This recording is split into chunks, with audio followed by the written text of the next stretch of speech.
यही यही इल्ज़ाम लगता है आप पर कि आप सर्टिफिकेट बांटते हैं लोगों को कि ये भारतीय है, ये नहीं है, ये नेशनल है, ये एंटी नेशनल है। सर्टिफिकेट हम नहीं मानते हैं, सर्टिफिकेट जनता देती है।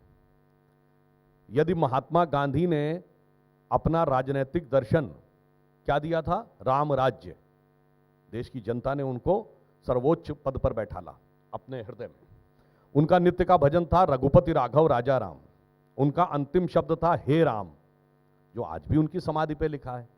और जब आप बढ़ते बढ़ते वहां तक आए कि पहले राम जन्मभूमि के खिलाफ खड़े हुए, गोरक्षक संतों पे गोली चलवाई, फिर राम भक्त कार सेवकों के ऊपर गोली चलवाने वालों के साथ खड़े हुए, फिर बाबरी मस्जिद के पक्ष में आके, तथा कथित बाबरी मस्जिद के पक्ष में, कोई कोर्ट ने डिस्प्यूटेड स्ट्रक्चर का उसके पक्ष में आ गए, और आपने फिर हलफनामा देकर ये कह दिया कि राम तो थे ही नहीं कोर्ट में। तो महात्मा गांधी की आत्मा के साथ आपने क्या किया? मैं कहना चाहता हूं, महात्मा गांधी की तो आत्मा की आपने हत्या कर दी, और उसके साथ ही जनता ने आपको छोड़ दिया, क्योंकि जनता तो उस सिद्धांत में विश्वास रखती है कि जाके प्रिय न राम वैदेही तजिए ताहि कोटि बैरी सम यद्यपि परम सने। पर उनके भजन में तो ईश्वर अल्लाह तेरे नाम भी था। किनके भजन में? रघुपति राघव, महात्मा गांधी वाले। बिरला मंदिर में गाया जाता था। चुनौती करता हूं, मस्जिद में गवाह दिखा दीजिए। वो नहीं गाते थे आप? गवाह के दिखा दीजिए भाई। कह रहा हूं कि गांधी नहीं गवा पाए, बाकी की तो बात। इसलिए सुनिए, ईश्वर अल्लाह तेरो नाम वही है जहां हिंदू संस्कृति मेजॉरिटी में है।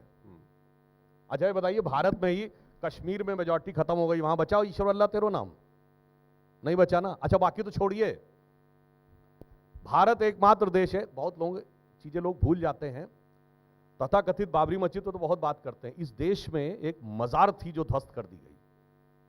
वो क्या मजार थी? चरारे शरीफ, शताब्दियों पुरानी शानदार मजार थी कश्मीर में।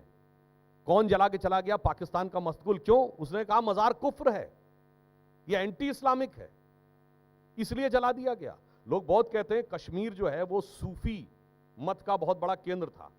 आज बताइए, सूफियों के 4 सिलसिले होते हैं, नक्शबंदी, सोहरावर्दी, चिश्ती और कादरी। एक का भी मरकज बचाओ कश्मीर में तो बता दीजिए। कहीं नहीं बचा। वहीं बचा रहता है।